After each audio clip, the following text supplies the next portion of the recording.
परमेश्वर कभी कभी बहुत ही स्ट्रांग रूप से, कड़े रूप से अपने लोगों से बातें करता है।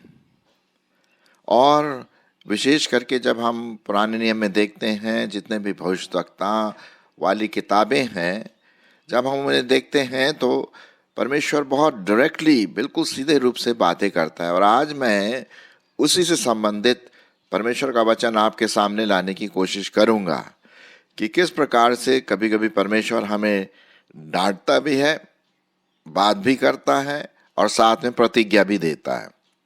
तो आज हम उस परमेश्वर की वाणी को सुनेंगे जो अपने बारे में कहता है, विशेष करके इजरायलियों के लिए उस समय और आज आपसे और मुझसे। तो आइए हम उस परमेश्वर की वाणी को उस आकाश से, उन बादलों में से किस प्रकार से वो बातें करता है, इसको तो हम नहीं समझा सकते हैं, लेकिन इतना है कि वो हमसे बातें करता है जो उसके वचन में बहुत साफ रीति से लिखा है। तो चलिए आज हम सुनते हैं उसकी वाणी को। और वो उसकी वाणी पाई जाती है यशाया और उसका 46 अध्याय। मैं पूरा चैप्टर आपके सामने पढ़ूंगा ताकि आप इसको परमेश्वर का वचन करके ग्रहण करें और वो क्या हमसे बात करना मांगता है उसको हम समझ पाए। यशाया उसका 46 अध्याय। बेल देवता झुक गया, नबो देवता नब गया। उसकी प्रतिमाएं पशुओं वरन घरेलू पशुओं पर लदी है। जिन वस्तुओं को तुम उठाए फिरते थे वे अब भारी बोझ हो गईं और थकित पशुओं पर लदी हैं। वे नब गए, वे एक संग झुक गए, वे उस भार को छुड़ा नहीं सके और आप भी बंधुआई में चले गए हैं। हे याकूब के घराने, हे इस्राएल के घराने के सब बचे हुए लोगों, मेरी ओर कान लगाकर सुनो। तुमको मैंने तुम्हारी उत्पत्ति ही से उठाया और जन्म ही से लिए फिरता आया हूँ। तुम्हारे बुढ़ापे में भी मैं वैसा ही बना रहूंगा और तुम्हारे बाल पकने के समय तक तुम्हें उठाए रखूंगा। मैंने तुम्हें बनाया और तुम्हें लिए फिरता हूँ। मैं तुम्हें उठाए रहूंगा और छुड़ाता भी रहूंगा। तुम किससे मेरी उपमा कर दोगे और मुझे किसके समान बताओगे? किससे मेरा मिलान करोगे कि हम एक समान ठहरे? जो थैली से सोना उंडेलते या कांटे में चांदी तौलते हैं, जो सुनार को मजदूरी देकर उससे देवता बनाते हैं, तब वे उसे प्रणाम करते वरन दंडवत भी करते हैं। वे उसको कंधे पर उठा कर लिए फिरते हैं और वे उसके स्थान में रख देते हैं और वह वहीं खड़ा रहता है। वह अपने स्थान से हट नहीं सकता। यदि कोई उसकी दुहाई भी दे तो भी न वह सुन सकता है और न विपत्ति से उसका उद्धार कर सकता है। हे अपराधियों, इस बात को स्मरण करो और ध्यान दो, इस पर फिर मन लगाओ। प्राचीन काल की बातें स्मरण करो जो आरंभ ही से है, क्योंकि परमेश्वर मैं ही हूँ, दूसरा कोई नहीं है। मैं ही परमेश्वर हूँ और मेरे तुल्य कोई भी नहीं है। मैं तो अंत की बात आदि से और प्राचीन काल से उस बात को बताता आया हूँ जो अब तक पूरी नहीं हुई है, अब तक नहीं हुई है। मैं कहता हूँ मेरी युक्ति स्थिर रहेगी और मैं अपनी इच्छा को पूरी करूँगा। मैं पूर्व से कुकाब पक्षी को अर्थात दूर देश से अपने युक्ति के पूरा करने वाले पुरुष को बुलाता हूँ। मैं ही ने यह बात कही है और उसे पूरी भी करूँगा। मैंने यह विचार बांधा है और उसे सफल भी करूँगा। हे कठोर मन वालों, तुम जो धर्म से दूर हो, कान लगाकर मेरी ओर सुनो। मैं अपनी धार्मिकता को समीप ले आने पर हूँ। वह दूर नहीं और मेरे उद्धार करने में विलम्ब न होगा। मैं सिय्योन का उद्धार करूँगा और इज़राइल को महिमा दूंगा। ये है परमेश्वर का वचन जो मैंने अभी आपके सामने यशाया उसका 40 अध्याय पढ़ा। जब मैं पढ़ रहा था तो शायद आपको थोड़ा सा आइडिया हो गया होगा कि किस प्रकार की ये परमेश्वर की वाणी है, किस प्रकार की ये परमेश्वर की डांट है, किस प्रकार से परमेश्वर की प्रतिज्ञा है हम सबों के लिए। हालांकि ये इज़राइल के लिए उस समय लिखी गई है, लेकिन परमेश्वर कल, आज और हमेशा एक सा है, और उसकी वाणी आज भी हमारे लिए, विशेष करके विश्वासियों के लिए है। अब जैसे कि आप यहाँ पर देखते हैं कि बाल देवता झुक गया, नबो देवता नब गया, उसकी प्रतिमाएं पशुओं वरन घरेलू पशुओं पर लदी है। जिन वस्तुओं को तुम उठाए फिरते हो वे अब भारी बोझ हो गई हैं और थकित पशुओं पर लदी हुई हैं। वे नब गए और वे सब झुक गए, उसका भार छुड़ा नहीं सके, और आप भी बंधुआई में चले गए। कहने का मतलब, लोग क्या करते हैं, अपने परमेश्वर को, ईश्वर को बनाने के लिए तरह तरह की मूर्तियां बनाती हैं। आप जानते हैं हमारे चारों तरफ, विशेष करके हमारे समाज में मूर्तियों की भरमार है, मंदिरों की भरमार है, और वहाँ पर जय जयकार करते हुए कंधों में उठा करके माला, फूल और तरह तरह के पता नहीं तंत्र मंत्र पढ़ते हुए ले जाते हैं, लेकिन वो सिर्फ एक मूर्ति ही रह जाती। वो इस बात को यहाँ बता रहे हैं कि ये मूर्तियाँ हैं, हाथ की बनाई हुई चीज़ें हैं, सोने चांदी की बनाई गई हैं, जो लोग उसकी पूजा या आराधना करते हैं।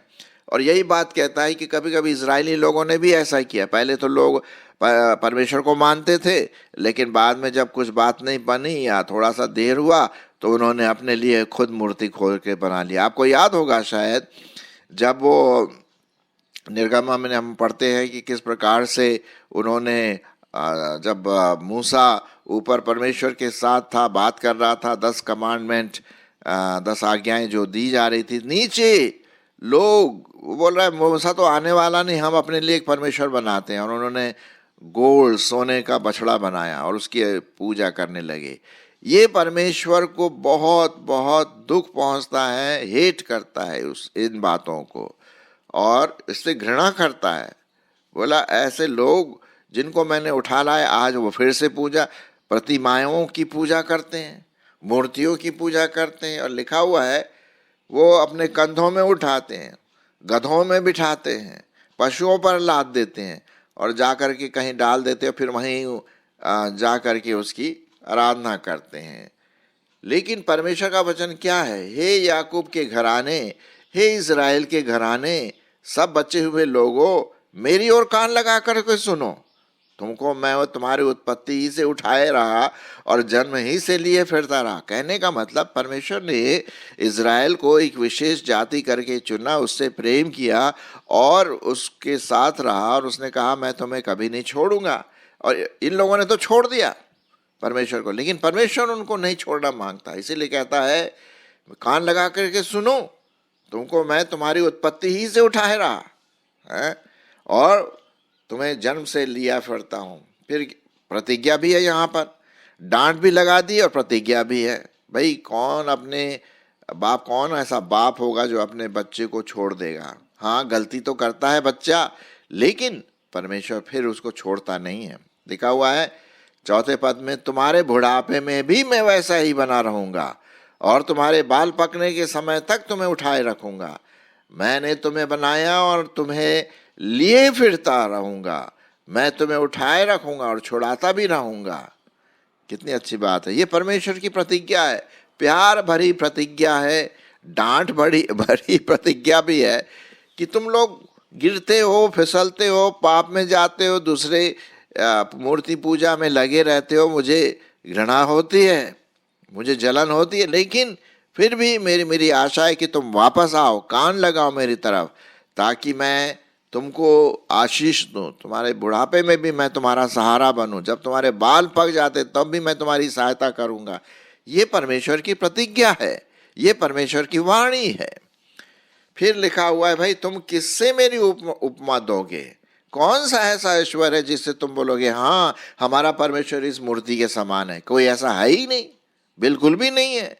मूर्ति तो मूर्ति है, बेजान मूर्ति है, उसमें कौन सा जान है? पत्थर है, सोना चांदी है, मिट्टी के बनाए हुए चीजें हैं, जान कहाँ से आएगी? अरे भाई, परमेश्वर यहोवा ने ही हमें जान दिया है, हम मनुष्यों को। तो लिखा हुआ है, तुम किससे मेरी उपमा का दोगे और मुझे किससे समान बताओगे? किससे मेरा मिलाप करोगे कि हम एक समान ठहरे? सवाल ही नहीं उठता, क्योंकि लिखा हुआ है मैं ही एक जीवित परमेश्वर हूं, मैं ही वो अल्फा और ओमेगा हूं, मैं ही वो अनंत परमेश्वर हूं जो तुम्हें मिस्र से उठा लाया और कनान देश में लाया।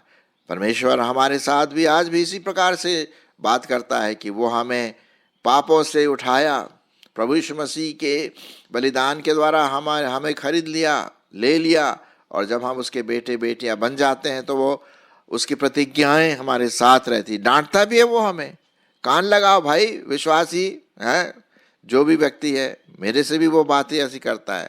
और फिर क्या लिखा है 6वें पद में, जो थैली से सोना उंडेलते या कांटे में चांदी तोलते हैं, जो सुनार को मजदूरी देकर उससे देवता बनाते हैं, तब वे उसको प्रणाम करते वरन दंडवत भी करते। कितनी दुख की बात है, मनुष्य अपने बनाए हुई चीजों की ही उपासना करने लगा है। कितना अंधकार है उनके जीवन में, कितने अंधे से हो गए हैं, कितनी बुद्धि भ्रष्ट हो गई है कि जो चीजें हाथ से बनाई हैं उसी को ईश्वर बना लिया।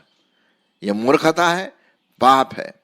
कभी कभी हम अपने जीवन में मूर्तियां बना लेते हैं, पैसों की मूर्तियां हो गई, घमंड की मूर्तियां हो गई, चोरी चपाटा की मूर्तियां हो गई, व्यभिचार की मूर्तियां हो गई, भ्रष्टाचार की मूर्तियां हो गई, कई प्रकार की मूर्तियां, अपने अहम की मूर्तियां हो गई कि मैं ही है, मैं जो करूंगा करूंगा, मैं किसी का सुनने वाला नहीं।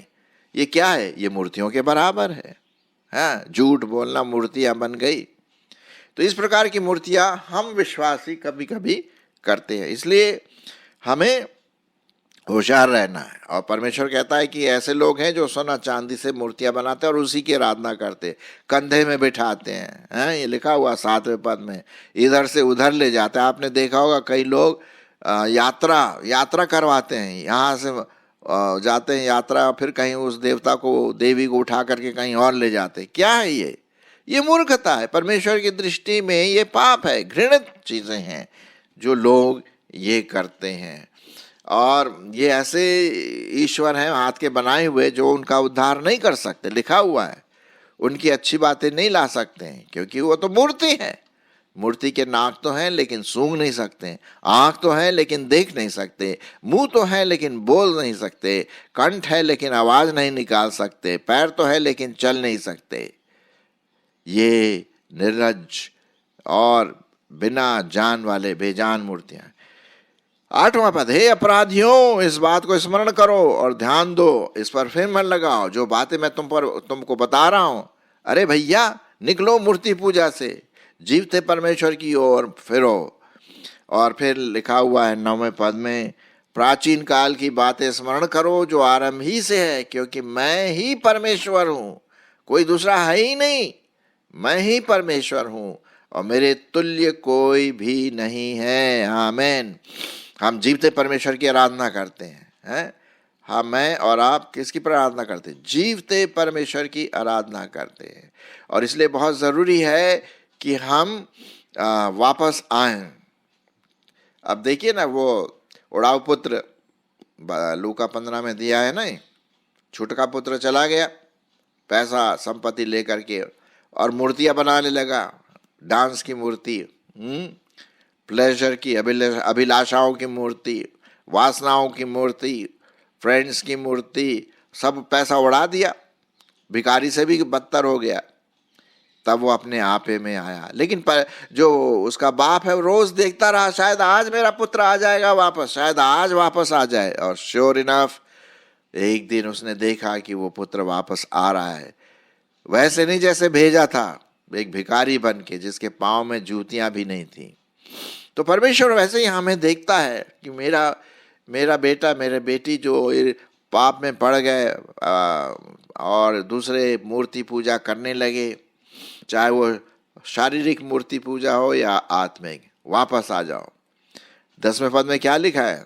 मैं तो अंत की बात आदि से और प्राचीन काल से उस बात को बताता आया हूं जो अब तक नहीं हुई। मैं कहता हूं मेरी युक्ति स्थिर रहेगी और मैं अपनी इच्छा को पूरी करूंगा। क्यों भाई वो अपनी इच्छा को पूरी करेंगे? क्योंकि वो परमेश्वर है। अनंत है, वो सब जानता है, वो प्रेम है, दया करुणा का परमेश्वर है। मूर्ति क्या कर रही है? कुछ भी नहीं, उसमें तो जान नहीं है, वो कहाँ से हमारी सहायता करेगी? तो इसलिए ये परमेश्वर की डांट है और प्यार की प्रतिज्ञा है ना, वो हमें ध्यान देने लायक है। ये परमेश्वर की वाणी है आज मेरे प्रियो, आप इस पर ध्यान दीजिए। फिर क्या लिखा हुआ है कि कई प्रकार की प्रतिज्ञाएं करता है। 12 पद बहुत इंपॉर्टेंट है। हे कठोर मन वालों, तुम जो धर्म से दूर हो, कान लगाकर मेरी सुनो। कभी कभी परमेश्वर हमसे फिर कभी थोड़ा बहुत हार्ड रीति से, कठिन रीति से बातें करेगा। कुछ चीज़ें ऐसे हमारे जीवन में लाएगा जो हमें पसंद नहीं है। पहले तो बात करने से बोलता है परमेश्वर की, आ जाओ आ जाओ, नहीं सुनते तो फिर थोड़ी सी सौटी या लाठी फिर लगाता है, हर्ट होता है, बीमारी आ गई या कुछ ऐसी बात हो गई, अब तो सुनो। तो लिखा हुआ, हे कठोर मन वालों, तुम जो धर्म से दूर हो, कान लगाकर मेरी सुनो। मैं अपनी धार्मिकता को समीप ले आने पर हूँ, वह दूर नहीं, और मेरे उद्धार करने में विलम्ब न होगा। मैं सियोन का उद्धार करूंगा और इज़राइल को महिमा दूंगा। कहने का मतलब ये है मेरे प्रियो, हमने इस पूरे अध्याय में, चैप्टर में ये देखा कि परमेश्वर उन देवताओं से जो हाथ की बनाई हुई हैं, लोग बनाते हैं, घृणित करता है, और जो बनाते हैं उनसे भी वो घृणा करता है। लेकिन साथ ही बोलता है, मैंने तुमको जन्माया है, तुम मेरे लोग हो, क्यों इस गूंगी मूर्तियों के पीछे जाते हो? क्या मैं नहीं हूं? मैं तुम्हारा परमेश्वर नहीं हूं जो तुम्हें मिस्र देश से लाया और कनान देश में लाया? तुम मेरे लोग हो, इस्राएल के लोग हो। मैंने तुम्हें प्रॉमिस दिया, मैंने तुम्हें प्रतिज्ञा दे रहा हूं। तो उसी प्रकार से परमेश्वर आज आपसे, हम उससे भी यही बात करते हैं कि कभी कभी हम जब दूर हो जाते हैं अपने मसीह जीवन में, विश्वासी जीवन में, कभी कभी क्या होता है, कुछ ऐसी डाउट्स आने लगते हैं, शंका होने लगती है, भाई प्रभु मेरी प्रार्थना का उत्तर नहीं दे रहा है, या ऐसा लग रहा है कि बहुत दूर है। नहीं नहीं, वो हमारे चारों तरफ, वो हमारे अंदर है, पवित्र आत्मा के द्वारा। वो फिर से बोल रहा है, मेरे वचन को की ओर ध्यान दो, मुझे याद करो, क्योंकि मैं तुम्हारा परमेश्वर हूँ, मेरे तुल्य, मेरे समान कोई है ही नहीं। ये बात परमेश्वर आज आपसे और मुझसे कह रहा है, और यही परमेश्वर की वाणी है। मैं ही वो अनंत काल का परमेश्वर हूँ, तुम्हें आशीष देना मांगता हूँ। ये जरूर है कि कभी कभी मैं डांटता हूँ। कौन ऐसा बाप होगा जो अपने बेटे को नहीं डांटता है? हर माँ बाप अपने बेटे को डांटते, करेक्ट? क्यों? ताकि वो सही रास्ते में चले। उसी प्रकार से हम भी और आप भी, जो परमेश्वर के बेटे और बेटियां हैं, परमेश्वर की सुने, और लिखा हुआ है, मन फिराओ, वापस आओ, मैं इंतजार कर रहा हूं। और ये बात सही रूप से लिखा हुआ है कि मैं तुम्हें आशीष दूंगा, तुम्हें उठाए रखूंगा, तुम बूढ़े होने तक, बाल पकने तक भी तुम्हें घबराहट नहीं होगी, क्योंकि मैं तुम्हें संभाले रखूंगा। ये परमेश्वर की प्रतिज्ञाएं यहाँ पर बहुत साफ रीति से दिया हुआ है। तुम्हारे बुढ़ापे में भी मैं वैसा ही बना रहूंगा, और तुम्हारे बाल पकने के समय तक तुम्हें उठाए रखूंगा। मैंने तुम्हें बनाया और तुम्हें लिए फिरता हूं। मैं तुम्हें उठाए रखूंगा और छुड़ाता भी रहूंगा। कितनी अच्छी बात है। ये हमारे परमेश्वर पिता की बात जो बहुत साफ रीति से यहाँ पर लिखा हुआ है। तो हम उन सोने की, चांदी की, पत्थर की, मिट्टी की बनाई हुई मूर्तों की ओर न चले, और आत्मिक रीति से हम जो मूर्तियां हम बनाए हैं, लालच की मूर्तियां हैं, अभिलाषाओं की मूर्तियां हैं, गलत विचारों की मूर्तियां हैं, घर की मूर्तियां हैं, अपनी संपत्ति की मूर्तियां हैं, घमंड की मूर्तियां हैं जो हम बना के रखते हैं अपने दिल और दिमाग में, उसको निकालना है, क्योंकि ये हमारे मन के उपज है। परमेश्वर इनसे घृणा करता है। लिखा हुआ है, तुम नई सी चाल चलो। और मैं आपके लिए एक पद जो पढ़ना मांगता हूँ वो ये है, कुलुस्यों की पत्री और उसका, इसी से संबंधित मैं पढ़ना मांगता हूँ कुलुस्यों की पत्री और उसका 3 अध्याय और उसके पहले पद। तो जब तुम मसीह के साथ जिलाए गए हो तो स्वर्गीय वस्तुओं की खोज में रहो, जहां मसीह वर्तमान है और परमेश्वर की दाहिनी ओर बैठा है। पृथ्वी पर के नहीं परंतु स्वर्गीय वस्तुओं पर ध्यान लगाओ। परमेश्वर की बातों को सुनो, परमेश्वर की वाणी को सुनो। हाँ, एक नए जीवन में प्रवेश करते जाओ, मैच्योर होते जाओ, परिपक्व होते जाओ। पुरानी मूर्तियों को फेंक दो, छोड़ दो, जला डालो, चाहे वो शारीरिक हो या आत्मिक। परमेश्वर, आइए हम परमेश्वर की इस वाणी को सुने और उसके अनुसार चले भी।